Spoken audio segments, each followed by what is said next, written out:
Friday free practice at the Italian Grand Prix began with the highly anticipated unveiling of Ferrari's B-SPEC car. The Scuderia have completely redesigned their 2019 Challenger and hope it can take them back to winning ways. And after free practice 1, Daniel Ricciardo certainly seemed to think his team were onto something by saying he was so much happier with the handling of his new car, stating the old spec car was highly unstable under braking and suited Vettel's smoother driving style, but that now it, quote, seemed pretty even. The Prancing Horses weren't the only team to see a boost this weekend, though, with Ferrari introducing new upgrades for all of their power units, meaning Haas and Alfa Romeo are confident of taking the fight back to the Mercedes-powered Force India and Williams teams. And so, ahead of qualifying, the pecking order seems very uncertain, especially with most of the Renault and Honda-powered teams also having doubts over how much extra power their engines have to give at their top setting.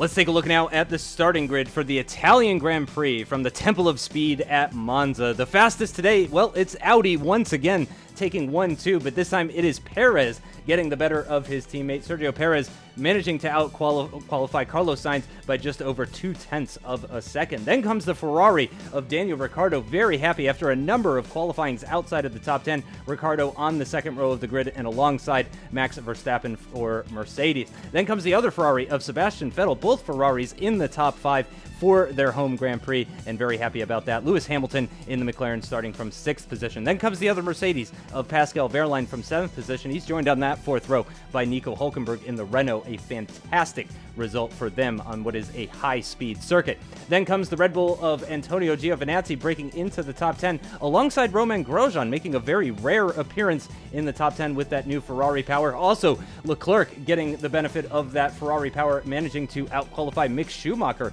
who put in quite a result from 12th position and 6th row of the grid. 7th row of the grid is aarava within the Jaguar team, the lead Jaguar, then the other McLaren of Kevin Magnussen, quite a ways down on his teammate Delatraz for the Renault team on the 8th row of the grid alongside Esteban Ocon, who is a number of positions off of his teammate Mick Schumacher. In 17th position is Pierre Gasly for the Red Bull team alongside Stoffel Vandoorne for Jaguar. Both of those drivers extremely disappointed with the qualifying results that they were able to put in. Then comes the Haas of Sergei Sirotkin, the new Ferrari engine not helping him very much, and then Fuoco in the Alfa Romeo in 20th position. And bringing up the rear of the grid, sad to say, it is the Williams cars of Camara and Bottas.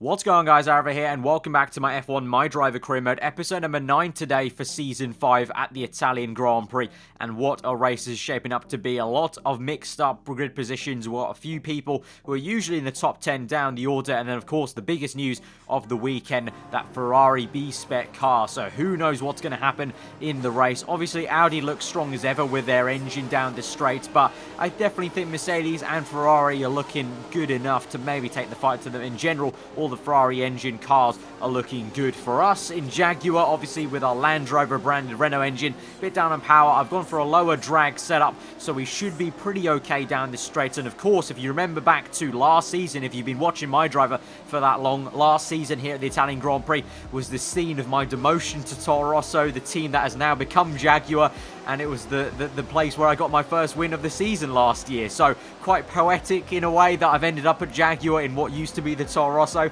So maybe I can count on some good memories to spur me on. I definitely think we are going to have to try something different with the strategy to maybe make a play for the top 10 today. But we start from P13. Let's get things underway as the grid looks forward to those 5 red lights and revs their engines for the Italian Grand Prix. 5 red lights are out and we're underway. It's been an okay start, but bogging down in second gear. Schumacher gets a good start to overtake Grosjean, who's also bogged down. Magnussen flying on the right-hand side alongside Hülkenberg perhaps into turn 1. There's been some contact with Magnussen and Hülkenberg, but they steam down the inside of Schumacher, who's also been able to mug off on the Red Bull cars. I think that is of Giovinazzi. Yes, it is.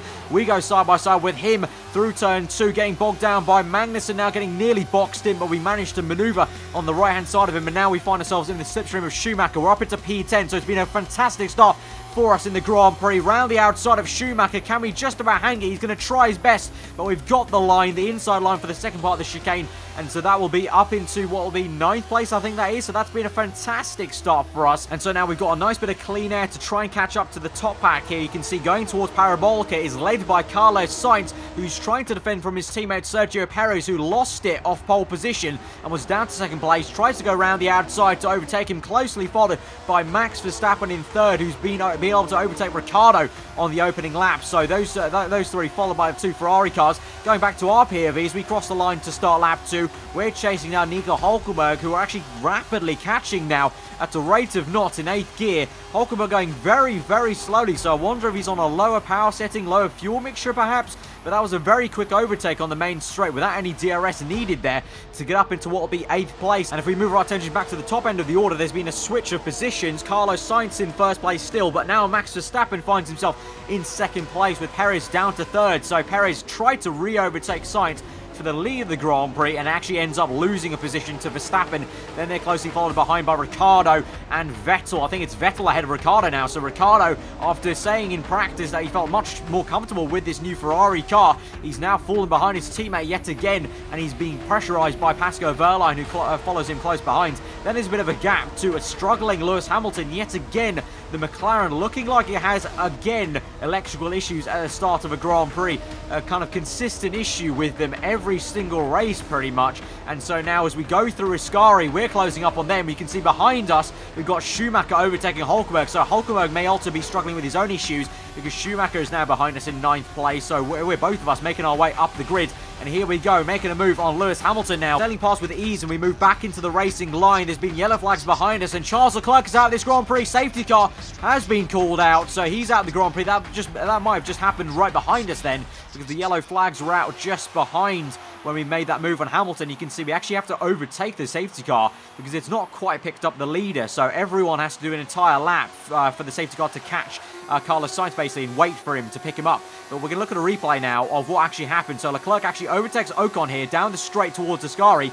Up ahead of those two is another battle between two people, Gasly and one of the Haas cars. I think it might be Sirotkin. And because those two go side by side through the entire section, they slow each other down. It allows Leclerc to catch up. And then I think made big contact with the wall as he tags the rear end of the Haas car and then slams into the wall. So his right front tyre is taken out there with contact on the wall, and so it means safety car got called out for that. And actually, that meant a lot of people took that opportunity to make their first pit stops, apart from myself and Vettel. Now, interestingly enough, obviously there's logic for me not to make my pit stop on the safety car because there was only 2 laps into the Grand Prix. I'm on soft tyres. Makes sense for me to stay out, and so we're in 2nd place now. But Sebastian Vettel is on super softs from the start of the Grand Prix, and he stayed out, whereas every other super soft runner has not come in for the pits. So this is a very odd strategy for Vettel to do. I wonder, maybe just a little bit of a kind of Italian pride to maybe lead the Grand Prix, maybe a little bit of showboating from Ferrari's part, just to wanting to lead the Italian Grand Prix, because I don't think this is actually going to be a good thing for Vettel as we lose the back end on the restart and Vettel actually gets away from us. But really, the super softs aren't meant to be going that far in the Grand Prix, and so I wonder if that's the right call for him. And he's slowing down. Vettel's slow. He's got an issue. I think he has a puncher. That's got to be it, because Vettel slows to a halt on the main straight. We're into the lead of the Italian Grand Prix. Delatraz in 2nd place now, Gasly in 3rd. We've locked up horribly on the right front tyre, but Vettel, calamities for him at the Italian Grand Prix in Ferrari's home Grand Prix. I said it didn't sound like a very good strategy from them to stay out on super soft tyres, and I think that's what's happened. I think that he's got a puncher there on the main straight as soon as the safety car got underway. So what bad luck that is for Ferrari. Let's have a confirmation of what happened there. So we'll have a look at a replay. So obviously, at this point, I lose the back end, so Vettel's just getting away from us, and so he gets great drive off that corner, but then, look at that, straight away, the right front tyre pops, he's got the puncher, he's slowing down, and that is Ferrari basically face-palming at their own home Grand Prix. You know, as I said, very odd strategy, bit of showboating maybe to just say a Ferrari's leading the Italian Grand Prix, but in the end it hasn't worked out for Vettel. He goes down like so many positions, then actually parks up there into turn 1, causes a bit of a pile-up behind him of the Haas car. His teammate gets caught. Look at that, oh, so many cars, a 10-car pile-up there into turn 1. His teammate gets bogged down, and more so than anyone is Perez, who gets caught out here behind Ricciardo and Magnussen there on the left-hand side, and Perez desperately trying to get away and round the Ferrari car, and he actually gets beached onto the sleeping policeman curb on the inside front. And look at that, he's actually trapped on the sleeping policeman curb. And then Hamilton, the championship leader, gets caught up behind Perez. This is huge for the championship. The championship leader losing so many positions, so much time here in the restart. A cloud of smoke ensues turn 1. What an odd sight, as Sergio Perez has to go out of the Grand Prix as his car gets beached on the curbing. So Perez out of this Grand Prix, and Hamilton loses so much time hand over fist. So that is going to be huge for the championship, because if Sainz is still leading the way when the Grand Prix ends, that's going to be 25 entire points over Hamilton. Remember, Hamilton was only leading the championship by 1 point. But as we move back to our POV on lap 7, as things start to calm down, basically, you can see we're in P2 now. Sainz is waltzed past us with the Audi engine. We've just about managed to defend from Delatraz, as he actually got a good drive off that last corner. So we're back into P2. Obviously, I didn't think we were ever going to really be able to defend from first place as Carlos Sainz there. But we're doing a good job to try and keep P2 as best we can. But now, later on into that lap, as we go through the Ascari section, you can see now, I think this is Max Verstappen, the one closing up on us. He's overtaken Delatraz. He goes up on the left-hand side. It's a pretty easy move for him to make on me. But then as we go through Parabolica, we actually get quite a good drive mid-corner. So could we potentially come back at him? There'll be no DRS quite yet. It'll be activated on the next lap. So we just have Rich Mix to contend with, trying to get some sort of slipstream off Verstappen. Looks like it's working a little bit too late, probably. We could maybe make a dive bomb move down the inside of turn 1. We'll go for it. Here we go. Late lock up there on the right front tyre, going side by side with Verstappen, banging tyres on the left front. It's a beautiful little battle there with me and Max, and we just about got it, but he may come back at us, and behind him, he's also got, looks like, and that's the Alfa Romeo car of Fuoco, and also my teammate Vandoorne coming up behind. Verstappen's going to try and make a move, re-overtaking me down the inside of the chicane. We're going to be the outside, but it'll turn to the inside of the second part of the chicane, obviously, and so we actually managed to defend from him, and now Max is getting pressurized by an Alfa Romeo, so that's very, very surprising indeed. So that new Ferrari engine upgrade to all the Ferrari power units seems to be working quite well, but then it doesn't really matter in the end, because we actually come in on the very next lap, lap 8, so that battle was just to really hamper Verstappen's race a little bit. He was on super soft tyres, that's an important thing to note, so he is going very, very aggressive, whereas I'm on the soft tyres. I'm looking like to hopefully do a 2-stop. That's my plan. We're going on to another set of soft tyres. Vandoorne actually comes in on the same lap as me, so that's a little bit unfortunate for him. Yet again, I think that's happened 3 times now over the course of the season. But I'm hoping to go on a little bit longer on this second set of soft tyres, and then basically go to the end on a final set of medium tyres, so effectively doing a 2-stop in this race, whereas Verstappen was on a second set of super soft, so he's going very aggressive. So it was actually a good thing that I just hampered his race a little bit to maybe give myself an advantage at the end, because if I'm ruining his race, making his tyres go off a little bit more, it means he has to make earlier pit stops potentially. But if he's going on 2 sets of super softs, that probably says to me that he's trying to maybe even do a 4-stop here at the Italian Grand Prix, which would be quite something compared to a 2-stop of mine. And there's a yellow flag, and there's smoke coming from the Red Bull car. I think it's Pierre Gasly. Pierre Gasly out of the Italian Grand Prix, it looks like, smoking away through Parabolica, and there he goes. Parks up on the left, and the virtual safety car gets called out because of that. That's quite a dangerous position to get parked up in, because a car could easily get spewed to that part of the circuit while Gasly's parked up, so the virtual safety car gets called out. But we're now in P3 after all of that, so I still don't really honestly know where I am in this Grand Prix, because everyone's so mixed up now because of these earlier pit stops. You know, people pitting on lap 2 for super soft or softs. It's all very jumbled up at the moment, so I think I'm in the region of the top 5, I would like to say. But at the moment, Fuoco was in P2. He now pits, it looks like, as we come down the pit lane, and we're up into P2 now. Sainz out of all this is still leading the way, so behind Sainz is just a kind of chaos mixture of all the cars swapping positions, but after everything, Sainz still leads the way. But we're in P2, just trying to stretch that soft stint. Behind us, this is Verstappen, who's made another pit stop, his second pit stop of the Grand Prix. He's finally now on soft tyres, trying to make his way up the order. He actually overtakes the Alfa Romeo coming out of the pits of Fuoco, trying to overtake Magnussen. He does do that successfully, and then also makes a dive bomb move down the inside of the Renault car of, I think that's Delatraz. So Verstappen slicing through those cars like a hot knife through butter. And then we've got behind him, his teammate then comes through to try and overtake the same exact cars. He's still got Delatraz, Magnussen going side by side, 3 wide through Parabolica. Beautiful stuff, and oh, Wehrlein has lost it. He's smashed into the barrier. He's lost his front wing. And unlike Verstappen, Wehrlein unable to make it through those 3 cars with ease. And he actually ends up in the wall there. So showing a bit of a difference in skill, perhaps, that Verstappen's easily able to get past those 3, whereas Wehrlein ends up in the wall. And then on the following few laps, we've got Hamilton now overtaking Verstappen. But the curious thing is, Hamilton, if you remember, was caught up behind Perez. He's actually lapped. If you remember back to 2012 Germany, when Hamilton unlapped himself against Vettel and Fernando Alonso at the German Grand Prix around Hockenheim, Hamilton's doing the exact same thing here in Italy 2019, unlapping himself on Verstappen, actually causing Verstappen probably a lot of issues, and probably Verstappen, we can't hear his team radio, but he's probably shouting away to tell his guys to say something to Charlie Whiting, because Hamilton being a bit of thorn in Verstappen's plans, and you can see that's me going into turn 1 just ahead of them. So Verstappen and Hamilton both jointly catching me now at this stage of the Grand Prix. Obviously they've got fresher tyres. I've been on these tyres for quite a few laps now, as we're around lap 15, I would say. And so Verstappen has actually been overtaken successfully by a unlapped Hamilton, I guess you could say. And now Hamilton is making a charge now. It looks like his electrical issues have gone away. And so now he's charging off to me to maybe unlap himself against me. So, yeah, very, very weird. Looks like Hamilton likes to do that, you know. Even though he's out of the Grand Prix, he's completely out of the running. You know, he's been lapped by pretty much the entire field. He's still pushing on. Says a lot about his kind of mentality towards racing. Just wants to get stuck in. And so here he goes on lap 16 it is. And Hamilton unlaps himself from me. So you can see I'm still in P2, but I've been overtaken by a car there. And so now we've got Verstappen directly behind me. So I am losing time hand over fist everywhere, really, from these tyres really going off now. We've got Sainz, though, still doing a great job up ahead, taking the fast lap of the Grand Prix on a set of soft tyres. You can see Verstappen now coming through on the right-hand side. I tried to maybe defend down the inside, but Verstappen just poked his nose through on the right-hand side. So we're going side by side, though. We've done actually quite well to stick it around the outside, but Verstappen will just get that. But no, comes into the pits.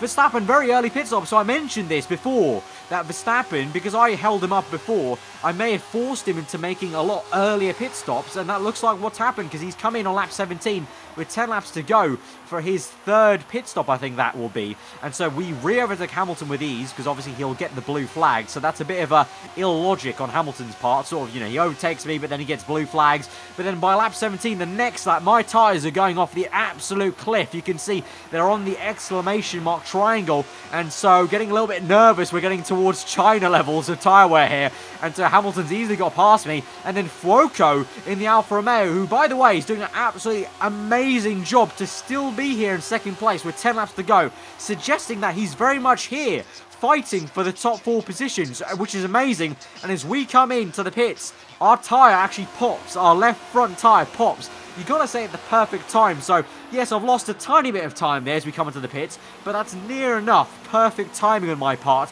to come into the pits. I plan to come in that lap, and so perfect timing to come in just as the tyre pops. So I really tried to take the tyres as far as I can go, because I'm now on medium tyres, and I want to basically push like a stabbed rat and basically just go as fast as I can to maybe gain some positions if I can towards the end of this Grand Prix. So pretty near enough perfect timing there as we come into the pits with the punches. So we come out behind 2 cars squabbling of, I think that's a Williams car. Yeah, Williams car of Bottas, and then Wehrlein in the Mercedes car. We just about come out ahead of Magnussen, who has been struggling this entire Grand Prix. He got overtaken quite easily by Verstappen earlier, but I think he's pretty much at the tail end of the points there, Magnussen, and he actually is going to come back at us now on the right-hand side. Here he goes with DRS, obviously. He's on super soft tyres, though, compared to my medium, so a difference of 2 tyre compounds, so can't be too disheartened that he's overtaken us there, but we've got the grip through Ascari, so we should be able to come back back at him on the exit, going a little bit waywardly there. Vandoorne into the pits now on lap 18 with 9 laps to go. But here we go, down the inside, on the right-hand side, down the inside into Parabolica, and Magnussen will do a great job, though, to try and stick it around the outside, so we're still sort of side by side. He's just about got it on the left-hand side, and now he'll actually come back and get great drive. That Honda engine finally coming back into fruition, so no electrical problems for him now and McLaren, so he's able to come back at us. But with DRS, we finally are able to maybe power past him, but no, he does an excellent job under braking to still stick it down the inside. A wonderful little side-by-side battle there with me and Kevin Magnussen, but I think it should be over for now. But no, he's got great drive. Yes, he does. Round the outside on the left. It's hard to tell from this camera angle, but he's got it round the outside. He's actually ahead of us yet again. So Magnussen now ruining my last stint. I wanted to push so hard to try and catch the top 5 there, this will be. But Magnussen really giving a fight. He's still there, side by side with us. He went down the inside of the second part of the chicane, but only now, I think, we'll finally get him. But after all that squabbling, it's meant that Vandoorne and a Haskar Sorokin, I think, have closed up to us. So now we've got a bit of a train, a 4-man train led by me. Will Magnussen get this? He's going to have DRS down this straight, unfortunately for us. So here he comes in the mirrors. Proximity arrow getting closer. He goes on the right-hand side. We go to the inside to defend. And Vandoorne now sticks it round the outside, side by side through his Scari. Beautiful stuff. So close. You can fit a hand or a piece of paper between our two cars there as our side pods get very close stuff. Magnussen on the right-hand side. I'm on the left. Vandoorne now makes it 3 wide down towards Parabolica. Sorokin trying to get in the fight. We're going 4 abreast into the entry of Parabolica, and now it's Vandoorne leading the train in what will be P6. We're in P7. Sorokin and Magnussen going side by side. There's been contact! Oh my god, what a crash that has been. Magnussen spun round. Now we re-overtake. Vandoorne, me narrowly just not hit that Renault coming out of the pit. So close. Very much like what we did in Monaco, if you remember, in Season 4. Narrowly missing a Toro Rosso in Monaco. We narrowly missed the Renault car, and we just about keep P6. And so now it's Sorokin who finds himself behind, doing a brilliant job in the Haskar. So now this train is myself, then Sorokin, Vandoorne, and then one of the Renault cars. I believe it actually might be Nico Hulkenberg, who has been lapped, I think, and he's just trying to unlap himself as he exits the pit. Sorokin, though, with DRS, makes a move round the outside through the middle part of the corner. There's been contact, though. Sorokin's pushed us wide. It's meant we've lost momentum. Vandoorne's overtaken us then, so that was a little bit rude from Sorokin. And there goes Hulkenberg there. You can see he's P19, I think that is, on his indicator, so he's actually lapped, and he actually makes some contact there, I think, with Vandoorne. I've let him go because I'm seeing a bit of hindsight here that he might be a little bit dangerous if he went side by side with him, but now he's just being a bit of a annoyance, a nuisance here, because he's just getting in the middle of this fight right now when he should really be blue flagged. And so we've got DRS on him, trying to get slipstream round the outside of Verstappen, who comes out of the pits. So much action down that main straight with people coming out of the pits. So dangerous, so close. Well, I guess that's why you love Formula 1. So close. At any moment, you just don't know what's going to happen there with the cars, but we just are able to avoid Verstappen there coming out of the pit slowly. And so going into the final sector of lap 21, we're still closely following Sorokin there, but now Verstappen is closing up on us. He's obviously just come out of the pit, so he's got fresh, soft tyres there, so the force stop for Verstappen may still work out for him quite well. We go very aggressively to the inside to defend from Max, but he's having none of it. He goes round the outside. He's got more grip on the soft tyres, so in the mid part of the corner, he's able to pull that Mercedes through on the tarmac, and he makes that move, then quickly, swiftly gets on to getting DRS and overtaking Sorokin there. So Verstappen once again slicing through cars like a hot knife through butter. He goes down the inside of Sorokin and the inside of Vandoorne. What an series of overtakes from Max Verstappen there, doing a stellar drive to overtake 3 cars in the span of 2 straights and a corner there. And so he's overtaken Vandoorne, and we're unable to overtake Sorokin because on the exit of turn 2 on the chicane, I got some grass on my tyres, kicked out some dust, and so we find ourselves down in P8 now as Ricciardo out of nowhere comes through in his Ferrari car down the inside of both me and Sorokin into Ascari, though. He makes sure that Sorokin goes slow, and that's going to help me out because on the exit we squeeze Sorokin out. A little bit of drifting on the exit for good measure, and we're up into P7. So Ricciardo helped me out there a little bit by slowing down Sorokin mid-corner into Ascari, but it's not over yet because behind us now we find ourselves on lap 23. Wehrlein is overtaken Sorokin. He's coming back in this race, obviously after losing his front wing.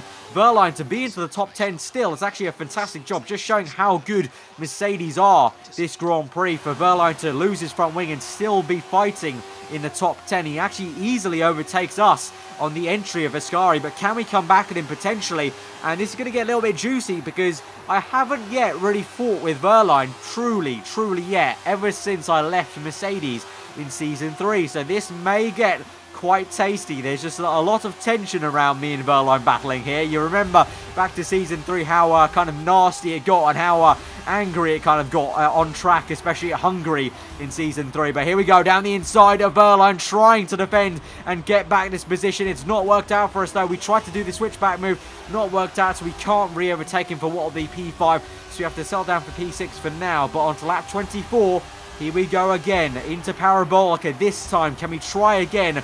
Second time with DRS, we're going to get an even better exit this time around on Verline, so I'm a lot more confident that we can make this move happen into turn 1. But here we go, moving on to the left-hand side. We've already got the slipstream, we've got the DRS wide open. We've just not got the legs on Verline, though. He's on the inside now, so we're going to be on the outside. But Verline then moves onto racing line. Yet again, we find ourselves on the curbing, and we do a switchback. And this time, we've got the drive, and it's a beautiful little switchback there on Verline. We're back up into P5 there, but it's not over yet because Verline is going to get the slipstream down this long, swooping right-hander onto the end of Sector 1. Here he goes in the mirrors. He's going to make the move down the inside. We're going to try and hang it around the outside, the inside of the next part of the chicane, hitting the curve quite hard. Verline's on the exit. Looks like he's squirmed around the exit a little bit. So for now, we've kept P5 and defended quite successfully. But Verline will know if he does a good enough job at keeping up with me through these Lesmo corners, he's going to have a second bite of the cherry with DRS down this straight. So as the sun comes out here in Italy, will the sun shine for us at the end of this race? Verline closing up with slipstream. DRS, that Mercedes probably in rich mix by now, and Verline completely gets us even before the braking zone starts there, and he's up into P5. We're so close to him, nose to tail through FERRARI, and we're trying to hang on to 5th, trying to cling on to it. But for now, we're down in P6. He's got the legs on us. Can we once again perhaps get the same drive through a Parabolica? We've actually got even a better one, and we come around the outside, but it's not going to work because Verline forces us wide a little bit. We lose driver momentum, and unfortunately for us, by lap 26, through FERRARI, you're about to see we just don't have the grip. I lock up on the left front, and these tyres are starting to wear out, and I've just not got the downforce to compete with the Mercedes car. And through that section, Verline's pretty much gained half a second through that section, so I think that's going to be it for us, unfortunately, and we're going to have to bow down to him and end up in P6. And on to the last lap of the Grand Prix, it's going to be Carlos Sainz coming through for the win of the Italian Grand Prix. He didn't win the last Grand Prix, unfortunately for him. He was overtaken by Mick Schumacher on the last lap, but it is going to be Carlos Sainz this time round coming in P1. But better yet, a bigger story here at the Italian Grand Prix is this man, Antonio Fuoco, in the Alfa Romeo. They've been nowhere this entire season, but in the Italian car, he's going to come through for P2. What a result there for Alfa Romeo and Fuoco. And in third place will come Max Verstappen, still trying to punch above his weight in the Mercedes car. And then Ricciardo in P4. Not the Grand Prix Ferrari wanted to introduce their B-SPEC car. They've underperformed here, but it's a start at least. And for Ricciardo to come through for such a solid finish compared to his teammate Vettel, that'll give him a boost in morale. And we come home in P6, unfortunately unable to keep up with Verline there at the end. You know, we tried our best to drag this Jaguar car through, but in the end, the performance just prevailed for Mercedes. So you can see we've ended up in P6 ahead of Delatraz, Bottas. Vandoorne gets P9 there in the end, and Camara in 10th place. But the only two stoppers are myself and Fuoco there, and Fuoco made that two-stop work an absolute treat to get P2 there. So you can see maybe if things went my way just a little bit more, we didn't get held up by, you know, the likes of Hulkenberg maybe, and Verstappen and Verline, we could have maybe been there with Fuoco perhaps. But a bad race for Vettel and Hamilton. And so what that will mean for the Drivers' Championship now is that Sainz actually has a commanding lead now, 116 points to Hamilton's 92. Obviously, Hamilton scoring no points, Sainz scoring 25, so quite a large gap there. So Sainz will be very happy about that. Perez obviously scoring no points, so he stays put in third place with 84, and Verstappen does a good job to close up to him. Only 1 point off Perez now in P4 with 83 points. We slip down with Vandoorne to P5 P5 and P6. We've extended the gap, though, 82 to 77. Verline closes up with 64 points. Vettel goes down the order in terms of points standings with 47 points, staying put there from his last race. But Ricardo now getting that 4th place, jumps up to 44, so only 3 points within it between the two Ferrari guys. Schumacher's still there with 42 points. Magnussen and Gasly round out the top 12. And what that means for the Constructors' title is Audi leading the way by 201 points.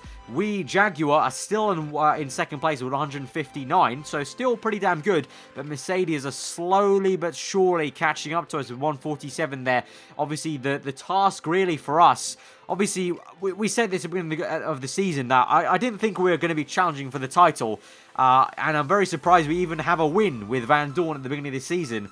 But you got to say, it looks like probably the task for us, our number one objective here, as a team, as a unit, me and Vandoorne, is to probably try our best to keep second place in the Constructors. That means a lot of prize money for us, and that means potentially next season we can develop the car so much more to really be good title contenders. So I think that's our objective for the rest of this season. The remaining, how many races that will be? 6 races left in this championship. I think that will be our objective for the rest of the season there, you must say. McLaren slipping down the order, 133. Ferrari jumping up, making a big stride to try and catch up to McLaren with 91 points there. And Red Bull, you know, we saw in free practice the news that Horner was saying he's very frustrated with Red Bull's pace. And it just doesn't look like they're making any strides forward. 69 points still. And they're losing ground to Ferrari now. So very, very concerning times for Red Bull Racing there. And, you know, they're very close to Force India with 44 points, obviously, with Schumacher's win last time out. But, yeah, very, very interesting in the Constructors, because also Alfa Romeo now jump up into 9th place out of nowhere with 18 points. So every Constructor has now scored points. So that continues the record, because I believe in every single championship MyDriver has competed with, I think every single team has scored points. So MyDriver has proved to be a very, very ultra-competitive career mode here. And, yeah, hope you guys have enjoyed that episode once again. If you did enjoy it, smash that like button. Let me know what you thought in the comments below. If you're interested, do subscribe for weekly F1 content. I've been Aarava. Hope you enjoy the rest of your day, and I'll see you guys next time. Goodbye.